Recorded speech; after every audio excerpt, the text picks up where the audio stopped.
하나님께서는 선한 분이다라는 것을 우선하시죠. 선을 베풀어 주신 분이다. 그거를 분명히 우리는 깨달아야 돼요. 여러분, 아무리 우리가 죄를 짓고 있다 할지라도 하나님 떠나지 않아요. 그 가운데 하나님 우리를 지켜주시고 붙들어주시고 이끌어주고 있다는 것을 우리는 믿음으로 봐야 돼요. 고난 가운데 있다 할지라도 우리를 버는 게 아니에요. 하나님께서 그 고난 가운데서도 하나님께서 우리를 지켜주시고 붙들어주시고 이끌어주고 계시다라는 것을 믿음으로 그것을 볼 수 있어야 돼요. 이게 우리의 신앙이에요. 지금 욥도 마찬가지거든요. 욥이 이렇게 고난이 받을 때, 고통 속에 있을 때 하나님께서 버리셨습니까? 버려서 이렇게 고통을 받습니까? 그렇지 않거든요. 근데 욥의 세 친구들은 버렸다고 생각해. 버렸기 때문에 너희들은 고난을 받아. 이렇게 보거든요. 근데 그렇지 않거든요. 왜요? 결론을 보면 알아요. 나중에 베냐들의 축복을 주잖아요. 결국은 어떻습니까? 욥이 이런 고난 가운데 있다 할지라도 하나님께서는 욥과 함께 계시고 지키고 계시고 붙들고 계시고 그를 이제 축복해 주시려고 인도하고 있다라는 거예요. 우리는 이거를 볼 수 있어야 됩니다.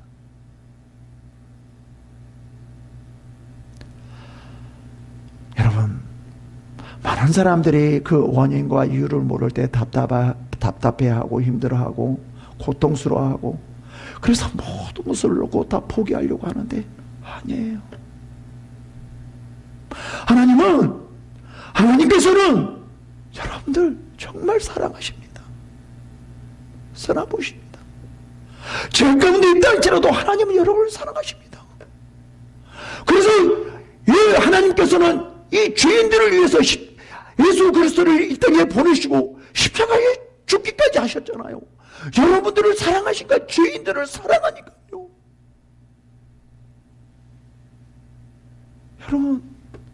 여러분들이 죄 가운데 있다 할지라도 절대 하나님은 여러분 포기하지 않고 여러분을 사랑하시고 여러분들을 이끌어가시고 붙들고 계시더라.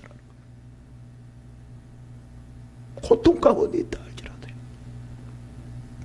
그 하나님을 믿으시기 바랍니다.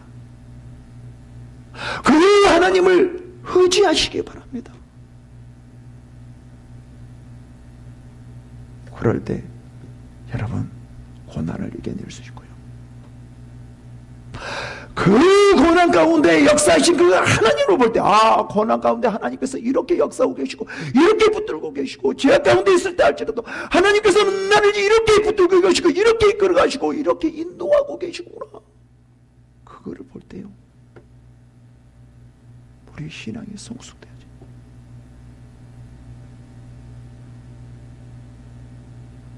하나님에 대해서 절대 원망할 수가 없어요. 우리의 이 마음속에 감사가 나와요. 하나님은 살아계십니다.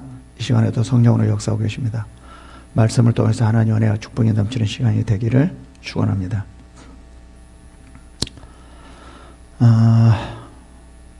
우리들에게 고난이 닥쳐왔을 때 그리고 그 고난이 아주 갑자기 천천히 오면 고난이 이렇게 오고 이렇게 되어지겠구나 라고 생각이 드는데 갑자기 고난이 왔을 때 이게 참 너무나 난감합니다. 대부분 많은 사람들은 천천히 고난이 왔을 때는 그렇게 크게 문제가 되지 않아요. 왜냐하면 내가 지금 이렇게 돼서 이렇게 하고 이렇게 하고 이렇게 되어지는 거구나. 그 이유를 알기 때문에 그래요. 근데요, 갑자기 고난이 오면 상당히 힘들어요. 어떻게 해야 될지, 내가 무엇을 해야 될지, 어떻게 이 고난을 뚫고 나가야 될지 이게 상당히 막막하다는 거예요. 왜 그럴까요? 원인을 모르기 때문에 그래요.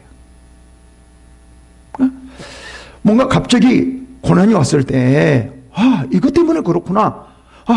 그러면 이렇게 해야 되겠구나. 뭔가 확 그 고난을 이길 수 있는, 고난을 뚫고 나갈 수 있는 그 이유, 그 방법이 내 안에 분명히 딱 온다라고 하면, 그리고 고난이 있다 할지라도 희망이 있거든요.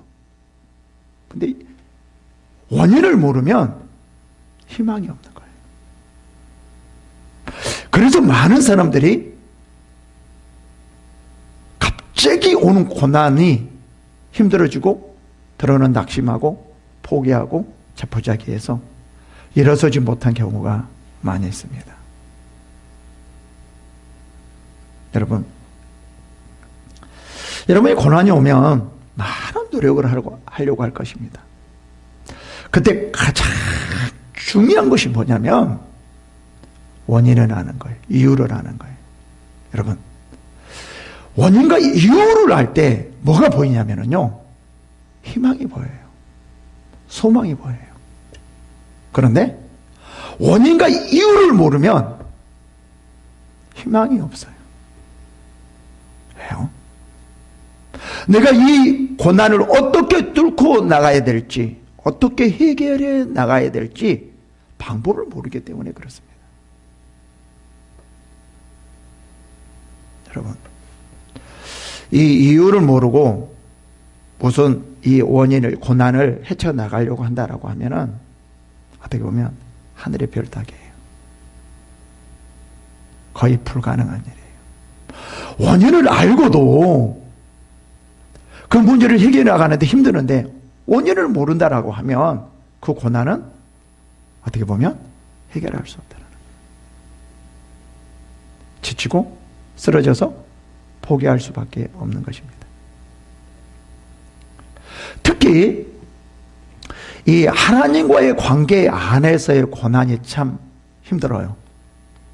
어떨 때 힘드냐면 하나님 안에서 내가 최선을 다하고 올바로 서려고 하고 하나님 앞에 나가려고 했을 때 그때 갑작스러운 고난이 왔다라고 하면 이게 더 문제거든요. 어떡하란 말이에요. 아니 내가 최선을 다했는데 내가 하나님 앞에 온전히 쓰려고 했는데 내 나름대로 정말 내가 살면서 올바로 나가려고 했는데 지금 이게 뭐예요? 나보다 어떡하라고요? 더 이상 이제 나 뭐가 할 수가 없어요. 내가 더 이상 어떡하란 말이에요? 이렇게 되어지거든요. 이 영적인 하나님과의 관계에서의 이 고난, 고통, 힘들고 어려운 이런 일들이 갑자기 왔을 때 참 이게 힘들어요. 일반적인 어떠한 고난이라고 하면 어느 정도 고난이 보여지거든요. 아, 내가 이거 실수했구나. 내가 이런 점 몰라서 그랬었구나. 이런 점은 저랬었구나. 이게 어느 정도는 세상적인 어떤 고난에 대해서 원인과 이유는 어느 정도 윤곽이 보이거든요. 그런데 하나님과의 관계에 있어서 특히 하나님과의 친밀한 관계를 이루어 나가고 있는 그 상태에서 고난이 왔을 때 정말 이게 가장이 됩니다. 내가 잘못하고 이랬을 때는요, 고난해도 그래요, 내가 잘못했습니다 이러면서 그 고난을 받아들일 수 있거든요. 그래서 별로 그렇게 힘 안 들어요. 근데 원인을 몰랐어. 하나님 앞에 최선을 다했음에도 불구하고 그 원인을 모를 때 참 힘듭니다. 그게 바로 욥이거든요. 자, 봅시다.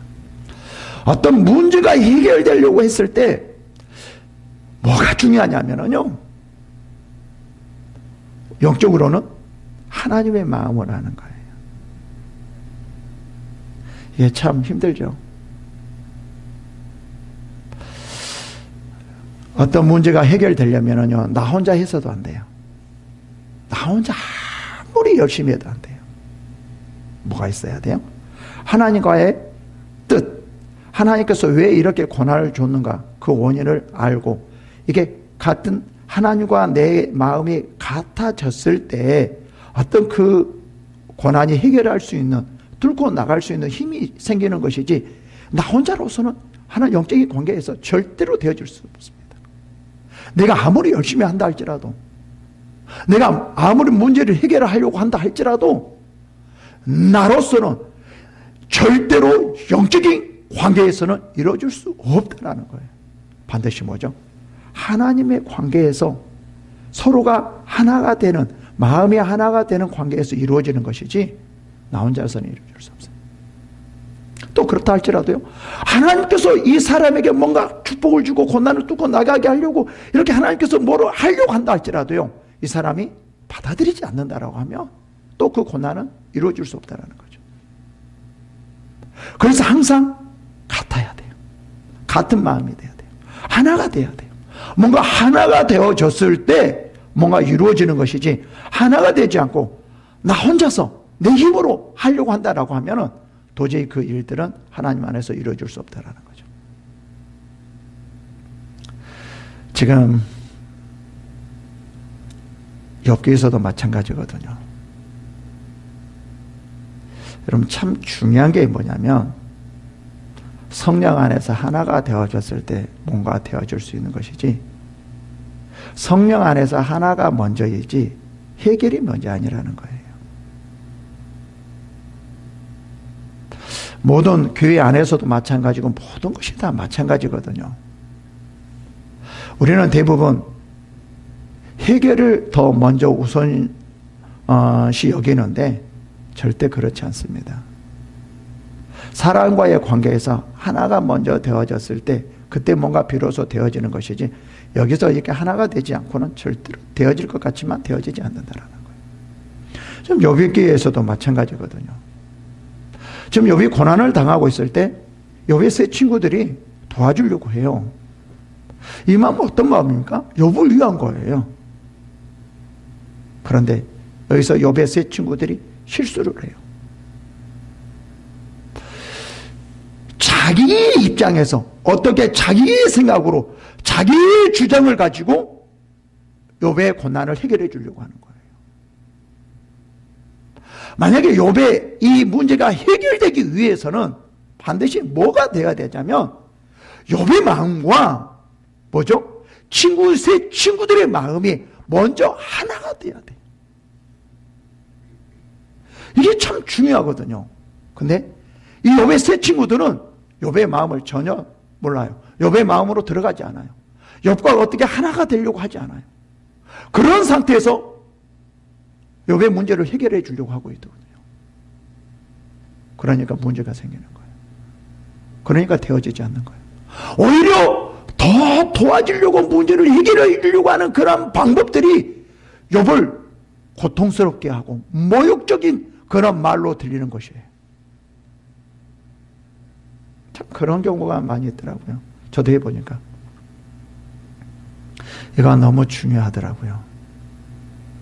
그래서 어떤 문제를 해결해 주려고 하는 것보다도 먼저가 뭐냐면 서로의 상대방 마음을 아는 거예요. 대부분 고난을 받는 사람은 자기중심이 되게 많아요. 왜냐하면 자기가 힘드니까. 그러면 문제가 더 풀려지지 않거든요. 하나님 마음도 한 번쯤 생각해 봐야고, 상대방 도와주려고 하는 마음도 한 번쯤 생각해 봐야 되는데, 본인도 마음의 문을 열어야 되는데 열지 않고 자기 입장으로 자기 주장만 하다 보면 오히려 문제가 꼬여질 수 있다는 거예요. 특히 상처가 있는 사람들이 많이 그렇거든요. 그래서 상처 치유가 아주 힘들어요. 뭐를 볼 때 자기 정신으로 보게 되는 거죠. 지금 이 세 친구들이 너무나 자기 중심으로 보는 거예요. 누구를요? 욥을요. 그러면 욥이 전혀 문제가 없다고 생각하세요? 아니에요. 욥이 한 번쯤은 왜 세 친구들이 그러는가 한 번쯤은 생각해 봐야 돼요. 여기서 보면 많이 생각하기도 하거든요. 근데 욥의 세 친구보다도 뭐가 더 중요하냐면 하나님과의 관계예요. 하나님의 마음이에요. 이게 중요합니다. 우리가 모든 사람이 다 죄인입니다. 다 잘못할 수 있어요. 어느 한 사람이 잘못하지 않고 이 세상을 살아갈 수는 없습니다. 그렇다고 그 잘못한 것으로 인하여서 우리의 모든 고난이 오느냐? 그렇지는 않다라는 것을 생각해야 됩니다. 요즘 우리가 많은 분들이 어디에다 초점을 맞추려고 하냐면 잘못되고 하나님 앞에 나아가려고 할 때 죄에다만 초점을 맞추려고 해요. 그게 잘못되었다는 것은 아닙니다. 그러나 실수할 수도 있어요. 왜 그러냐면 하나님께서는 꼭 죄로 인하여서 잘못되고 힘들고 고통스러워 이렇게 하지는 않거든요. 하나님께서는 우리들에게 아주 다양한 방법으로 역사하시거든요. 지금 욥기도 마찬가지죠. 죄로 말미암아 욥이 고난을 받는 것이 아니에요. 만약에 욥을 고난을 죄로 여긴다라고 하면은 절대로 욥의 문제는 풀어줄 수가 없는 거예요. 그래서 이 세 친구들이 한 번쯤은 욥을 생각하고 하나님께서 좀 더 이 욥의 세 친구들이 하나님에 대해서 좀 폭넓게 눈을 떠서 하나님께서 왜 욥을 저렇게 하셨는가 한 번쯤은 좀 곰곰이 생각해 보고 욥에 대해서 권고를 해야 되는데 그렇지 않았다라는 거죠. 그래서 이러한 관계로 말미암아 지금 서로가 싸우게 되는 거예요. 볼까요?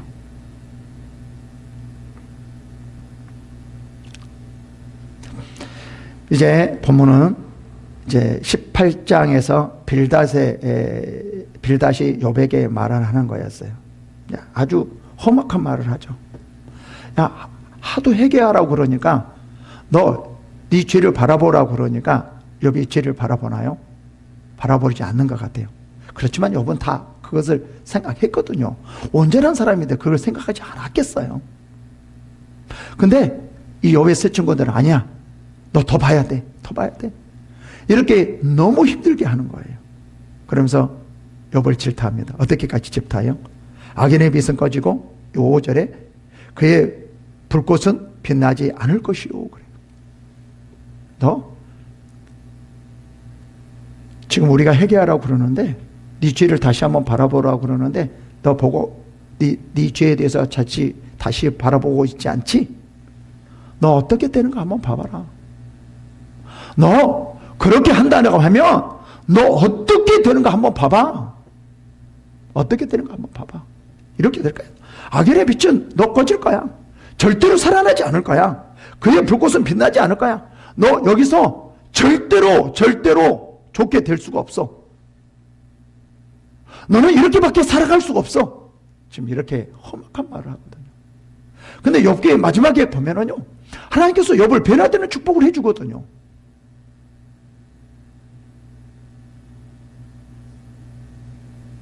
이런 상황에서 욥이 누구에게요?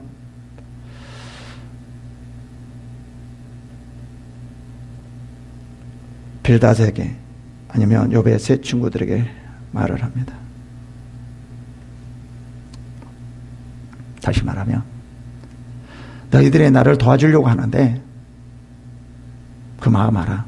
근데 너희 마음이 너가 나를 도와주려고 하는 것들이 하나도 도움이 안 돼. 지금 그 말을 하고 있습니다. 여러분, 정말 우리가 도와주기 위해서는 여러 가지로 생각해야 됩니다. 그냥 막 도와주는 게 아니에요. 이렇게 하면 좋아하겠구나. 그것도 아니에요. 상대방 마음도 한 번쯤은 생각해 보고요. 그 다음에 하나님께서 그 상대방에게 어떻게 무엇을 해야 될 것인가? 그것도 한 번쯤 생각해 봐야 된다라는 거예요. 그러기 위해서는 우선은 서로가 마음이 같아져야 돼요. 서로가 마음. 이게 참 중요합니다. 서로가 받아들일 수 있는 그런 마음. 그런 마음 상태에서 서로 도와주는 것과 그렇지 않는 상태에서는 절대 그렇지 않습니다. 자녀들에게도 마찬가지거든요. 어떤 자녀들과의 부모의 어떤 관계에서 이게 서로 마음이 같아져야지 뭔가 이루어지고 되어지는 것이지, 자녀와 부모의 마음이 같이 않는 상태에서, 다른 상태에서 부모님이 아무리 도와주려고 한다 할지라도 지금 욕과 같이 자녀들이 어떻게 되어지죠? 오히려 그것이 상처가 되는 거예요. 그럼 부모님이 도와주려고 해서 자녀가 상처가 되어지면 또 이제 나중에 되게 부모님에게 좋지 않는 말을 할 거란 말이에요. 그러면 결국은 누구도 상처를 받죠? 자녀를 통해서 부모님도 상처를 받죠. 지금 꼭 이러한 상황이거든요. 우리가 정말 도와주려고 할 때 많은 것을 한번 좀 생각해 봐야 돼요. 자, 봅시다. 2절에 뭐라고 말을 하냐면요, 너희가 내 마음을 괴롭히며 말로 나를 짓부수기를 어느 때까지 하겠느냐. 어떻게 보면 욥의 세 친구들도 이 욥의 말이 상처가 될 수 있을 것 같아요. 욥의 세 친구들은 욥을 정말 고난에서 이겨나가기 위해서 도와주려고 하는데 욥이 받아들이지 않고 뭐라고 말해요? 너희가 내 마음을 괴롭히며 말로 나를 짓부수기를 어느 때까지 하겠느냐. 이렇게 도와주려고 하는데 어떻게 되는 거예요? 아니, 이런 말을 듣다니. 아니, 내가 최선을 다해서 이렇게 도와주려고 하는데 어떻게 보면 나에게 욕하는 거예요. 어떻게 나에게 그런 말을 할 수 있냐 이 말이죠. 욥의 세 친구들도요, 참 대단해요. 나 같으면 상처를 받아서 그래, 알았어, 네 마음대로 해라, 네가 고생해야지 됐지, 난 모르겠다, 그래, 나 이제 그렇게 하는데 어떻게 내가 도와주겠니? 나 도와줄 수가 없어, 이렇게 말할 것 같아요. 그럼에도 불구하고 이 세 친구들은 그럼에도 불구하고 정말 도와주려고 하거든요. 나는 이 세 친구들의 인간적으로 봐서는 참 정말 대단하다고 생각해요. 여러분, 도와주려고 하는데 상대방이 이런 말을 하면 여러분 상처를 안 받겠어요? 모르겠어요. 저는 마음이 약해서 그러는지 큰 상처를 받을 것 같아요. 아니, 어떻게 내가 저렇게 도와주려고 하는데, 애써서 도와주려고 하는데 내 마음을 하나도 알아주지 않고 나한테 이런 말을 할 수 있다니, 아니, 나에게 이런 말을 할 수 있다니, 친구로서 어떻게 저럴 수가 있어. 너무나 상처를 받을 것 같아요. 근데 욥의 세 친구들은요, 이런 말을 듣고도요, 욥을 또 도와주려고 하는 것을 멈추지 않아요. 어떻게 보면 욥의 세 친구들 대단해.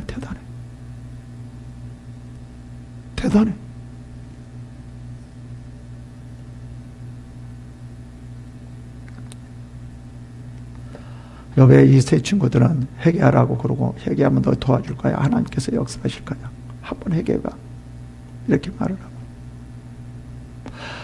욥은 네 말들이, 너희들 말이 하나도 내게 도움이 안 돼, 오히려 나를 힘들게 하고 있어. 그쳐 좀 제발 그거 말하지 마. 나를 너무 힘들게 해. 언제까지 그거 할 거야?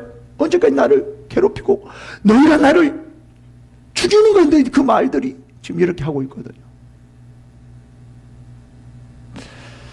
요즘 상담을 할 때 이렇게 되어진다 하면 상담 되어지는 것이 하나도 없을 것 같아요. 그렇죠? 그러면서 이렇게 말합니다. 너희가 10번이나 나를 학대하고도 부끄러워하지 않으냐. 욥이 이제 더 강력하게 나가요. 제발 좀 가만히 나가, 또 하지 마.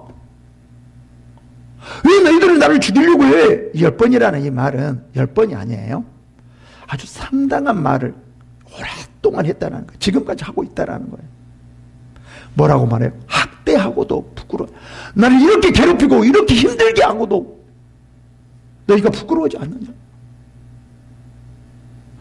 욥의 입장에서 이렇게 말을 하는데 듣는 입장에서는 어떻게 했냐 이 말이에요. 도와주려고 하는데 듣는 입장에서는 너무나 큰 상처겠어요. 왜 이런 일이 벌어질까요? 왜 이런 일이, 서로가 이런 일이 벌어질까요? 첫째, 둘의 마음이 하나가 되지 않았기 때문에. 그리고 우리 기독교에서 하나님 안에서 생각하는 것은 뭐냐면, 하나님 안에서의 하나님의 뜻 가운데 그 원인을 모르기 때문에 그렇죠. 욥도 원인을 모르고 이 세 친구도 원인을 모르고 하나님이 왜 이렇게 하시는지 정확한 원인을 모르기 때문에 그렇다라는 거예요. 있잖아요. 이 원인을 알기 위해서는 도와주려고 하는 사람과 도움을 받는 사람의 마음이 같아져야 돼. 어느 정도 서로가 받아줘야 돼. 통해야 돼. 그래야지 어느 정도 원인을 알 수 있거든요. 그 다음이 뭐예요? 하나님의 관계예요. 이 둘이 아무리 해도 안 된다라고 하면 하나님의 이 관계가 또 하나가 돼야 돼. 근데요, 우리가 지금 신앙생활을 하다 보면 사람과의 관계에서는 어느 정도 하나가 될 수 있는데요, 하나님과의 관계에 있어서는 원인을 모르는 경우가 너무 많아요. 우리가 신앙생활을 하다 보면 힘들고 어려웠을 때 정확하게 하나님 안에서 원인을 찾기가, 이게 너무 힘들어요. 정확한 원인을 찾기가, 이유를 찾기가. 이것만 되어진다라고 하면은 누가 못 이겨내세요. 어느 정도 다 이겨내죠. 이것만 한다라고 하면은 하나님 감사합니다, 이게 나올 수 있죠. 그래서 대부분 많은 사람들이요, 이유를 몰라서 힘들어요. 솔직히 이 하나님 안에서 고난보다도요, 뭐를 몰라서 힘들어하냐면 원인을 몰라서 더 힘들어요. 그래서 뭐라고 말합니까? 하나님 왜 그러십니까? 이거 뭐예요? 왜 그러세요? 이게 실제 욥도 그러거든요. 원망하는 것이 아니라 이유를 몰라서 하나님 앞에 그렇게 토로하는 거죠. 우리도 마찬가지죠. 우리도 힘들고 어려울 때 원인을 모르면 어떡하죠? 하나님 왜 그러세요? 이게 뭐예요? 왜 그러십니까? 나 이게 뭐가 내가 잘못했다고. 하나님 이거 왜 그러신지 난 모르겠어요. 어떻게 보면 원망한 틀로 들리지만은요, 원망한 것이 아니죠. 하나님 원인을 좀 알기 원합니다. 이유를 좀 가르쳐 주세요. 그러면 내가 얼마든지 할 수 있는데 이유를 가르쳐 주지 않고 이게 뭡니까? 욥이 그 말이거든요. 그래서요, 여러분, 힘든 사람들이 왜, 이 세상 사람들도 마찬가지거든요. 왜 힘들면 무당한테 찾아갈까요? 원인을 알고.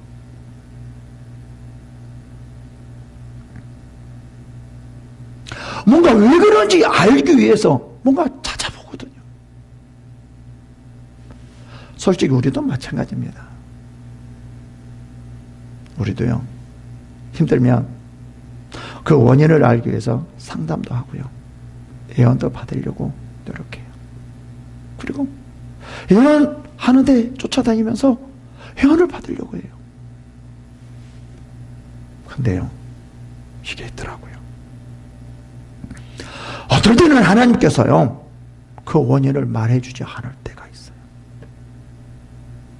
예언을 하는 사람에게 가도요, 그걸 말해주지 않을 때가 있어요. 왜 그럴까요, 하나님은? 욥과 같이요, 어떤 시험을 할 때 뭔가 이루어 나가기 위해서는 그 원인을 가르쳐주지 않을 때가 있어요. 이게 우리의 신앙안에서 참 난제입니다. 하나님께서 원인을 가르쳐주면서 너 이거 해, 저거 해, 너 이것 때문에 그래, 저것 때문에 그래, 이것 때문에 그래, 그러다라고 하면은, 아니 그 자기 자신들의 나름대로 엄청나게 노력을 할 거죠. 근데 원인을 가르쳐주지 않는 거예요.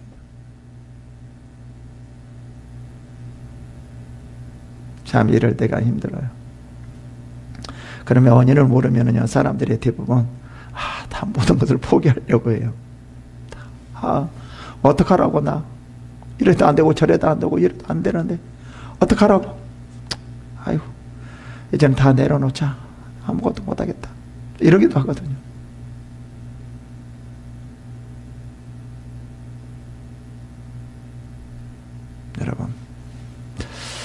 하나님 안에서는요, 어떨 때는요, 하나님께서 원인을 가르쳐 줄 때가 있지만요, 원인을 가르쳐 주지 않을 때도 있습니다. 그래서요, 우리 신앙 안에서는 이제 이 상담을 하는 사람과 받는 사람들 중에요, 뭐가 중요하냐면, 이 받는 사람도 상담을 해서 꼭 원인을 알려고 할 필요가 없어요. 또 이 상담을 해주는 사람도요, 꼭 그 원인을 말해주려고 할 필요가 없어요. 왜 그러냐면요, 자칫 잘못하면 꼭 원인을 알려고 하다 보면 사탄이 하나님을 가르쳐 주지 않으려고 하는데 이 사람이 알려고 하거든요. 그럼 사탄이 다른 방향으로 끌고 갈 수 있어요. 여기도 마찬가지예요. 하나님이 그 원인을, 이유를 말해주려고 하지 않은데 이 사람이 사건을 가르쳐 주려고 하거든요. 막 힘든 거 보고. 그러면 사탄이 그거를 잘못 이용할 수도 있어요. 우리가 이렇게도 생각해야 됩니다. 하나님께서 원인과 이유를 가르쳐 주지 않습니다. 그러면 우리가 이럴 때 어떻게 신앙생활 해야 될까요? 이걸 알아야 돼요. 우리는 대부분 하나님이 전지전능하시니까 다 가르쳐 준다고 하시는데, 그래요. 하나님은 다 아시기 때문에 가르쳐 줄 수는 있어요. 그러나 하나님은 그 전능하신 그 하나님이 가르쳐 주지 않을 수도 있어요. 그러면 우리가 가르쳐 주지 않을 때는 어떻게 해야 되느냐라는 거예요. 제가 다시 말씀드리지만, 하나님께서는 선한 분이다라는 것을 우선 아시죠. 선을 베풀어 주신 분이다. 그거를 분명히 우리는 깨달아야 돼요. 여러분, 아무리 우리가 죄를 짓고 있다 할지라도 하나님은 떠나지 않아요. 그 가운데 하나님 우리를 지켜주시고 붙들어주시고 이끌어주고 있다는 것을 우리는 믿음으로 봐야 돼요. 고난 가운데 있다 할지라도 우리를 버린 게 아니에요. 하나님께서 그 고난 가운데서도 하나님께서 우리를 지켜주시고 붙들어주시고 이끌어주고 계시다라는 것을 믿음으로 그것을 볼 수 있어야 돼요. 이게 우리의 신앙이에요. 지금 욥도 마찬가지거든요. 욥이 이렇게 고난이 받을 때, 고통 속에 있을 때 하나님께서 버리셨습니까? 버려서 이렇게 고통을 받습니까? 그렇지 않거든요.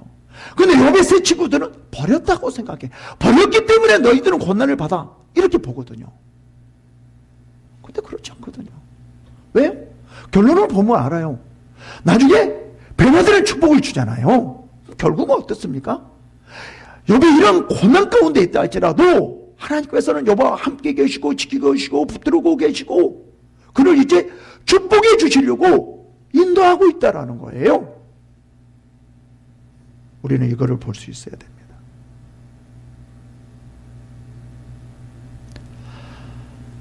여러분, 많은 사람들이 그 원인과 이유를 모를 때 답답해하고 힘들어하고 고통스러워하고, 그래서 모든 것을 놓고 다 포기하려고 하는데 아니에요.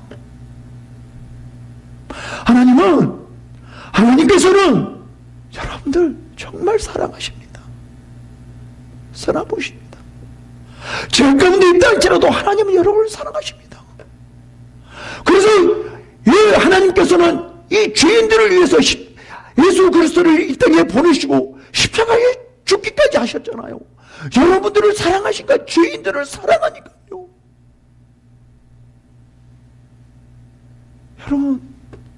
여러분들이 죄 가운데 있다 할지라도 절대 하나님은 여러분 포기하지 않고 여러분을 사랑하시고 여러분들을 이끌어가시고 붙들고 계시더라. 고통 가운데 있다 할지라도요. 그 하나님을 믿으시기 바랍니다. 그 하나님을 의지하시기 바랍니다. 그럴 때 여러분 고난을 이겨낼 수 있고요. 그 고난 가운데 역사하신 그 하나님을 볼 때, 고난 가운데 하나님께서 이렇게 역사하고 계시고 이렇게 붙들고 계시고, 죄 가운데 있을 때 할지라도 하나님께서는 나를 이렇게 붙들고 계시고 이렇게 이끌어 가시고 이렇게 인도하고 계시구나. 그거를 볼 때요, 우리 신앙이 성숙돼야죠.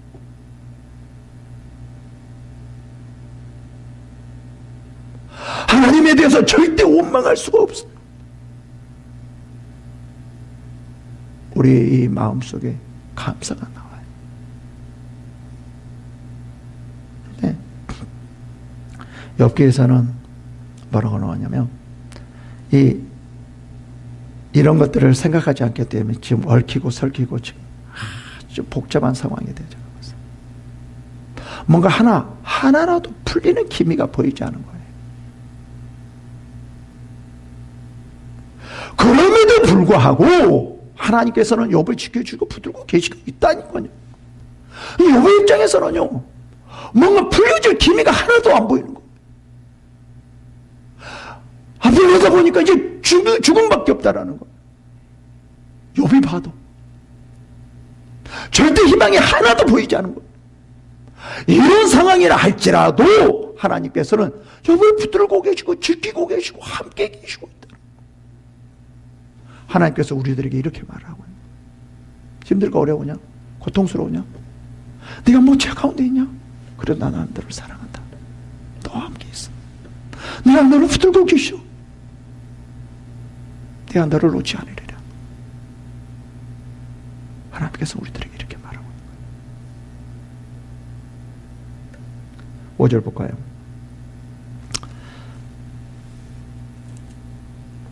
너희가 참으로 나를 향하여 자만하며 내게 수치스러운 행위가 있다고 증언하려면 하려니와 하나님이 나를 억울하게 하시고 자기의 그물로 나를 에워싸신 줄을 알아야 할 것이냐.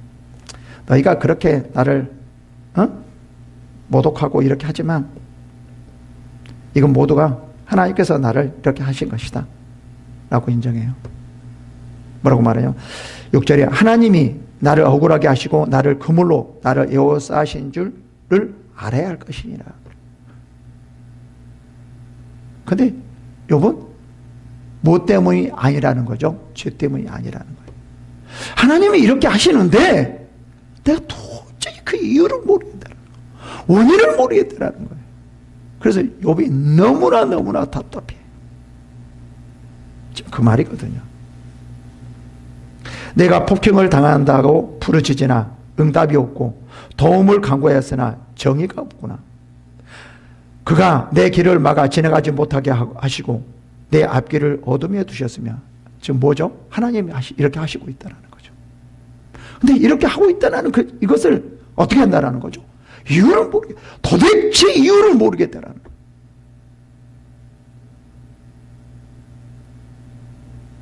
이러한 상황에서 우리는 어떤 신앙을 하나님께 보여야 될 것인가? 그래도 하나님은 나를 지켜주시고 계시고 그래도 나를 붙들고 계시고 나와 함께 계십니다. 그래서 우리는 더 열심히 해야 되고 하나님께 나가야 되고 하나님을 더 붙잡아야 되고 하나님의 그 마음 안으로 들어가야 됩니다. 라고 해야 됩니다. 나의 영광을 거두어가시며 나의 관모를 머리에 벗기시고 사면으로 나를 헐으시니 나는 죽었구나. 내 희망을 나무법도 뽑으시고 나를 향하여 진노하시고 원수같이 보시는구나. 내 군대가 일제히 나와서 길을 도두고 나를 치며 내 장막을 둘러 지인을 쳤구나. 지금 여기 자기 앞길을 딱 바라보니까 아무것도 보이지 않는 거예요. 끝났구나.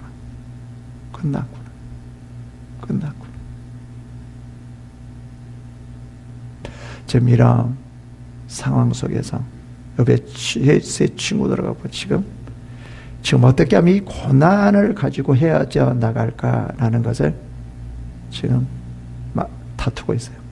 여러분, 여기서 왜 문제가 되냐면요, 고난에다 초점을 맞추니까 문제가 되는 거예요. 뭐에다 초점을 맞춰야 되죠? 하나님의 뜻에다 초점을 맞춰야 되는데, 하나님의 그 인도하심에 초점을 맞춰야 되는데, 지금 고난에다 초점을 맞추니까 문제가 심각하게 되어지는 거죠. 여기 세 친구들은 뭐에다 초점을 맞추죠? 고난에다 초점을 맞춰요. 여러분, 뭐에다 초점을 맞추고 있어요? 욥도 고난에다 초점을 맞추고 있지만 하나님의 뜻을 모르는 거예요. 그래서 하나님께서 왜 이렇게 하는가? 거기다 초점. 지금 전혀 다르거든요. 이 세 친구가. 제 친구와 욥이. 뭐가 풀려지겠어요? 하나도 풀려지지 않죠. 여러분, 우리의 모든 문제는 어디에다 초점을 맞춰야 되냐면요. 하나님의 뜻에 초점을 맞춰야 돼요. 이게 진정으로 하나님 앞에서 영적으로 풀려나가는 거예요. 어떨 때 고통스러울 때, 하나님께서 나에게 고난을 주구나. 고난 속으로 들어가야 되는 거예요. 평강을 주구나. 가난하게 하구나. 부유하게 하구나. 이런 것을 알고 그 뜻에 가야 되거든요. 근데 우리는 너무 세상 사람들한테 고난에다만 초점을 맞추면요. 이제 하나님의 뜻을 거스리고 오히려 죄악 속으로 들어갈 수 있어요. 여러분, 정말 중요한 것이 뭐냐면 하나님의 뜻, 나에게 준 하나님의 이유, 원인, 이거를 분명히 알고 어떻게 하나님 앞에 나아가는가, 이게 정말 중요합니다. 여러분, 어떻든 저렇든 간 하나님께서 나와 함께 계시고 붙들고 계시고 나를 이끌어오고 계시다, 이러한 믿음을 가지고 나아가는 여러분이 되기를 축원합니다. 기도하겠습니다.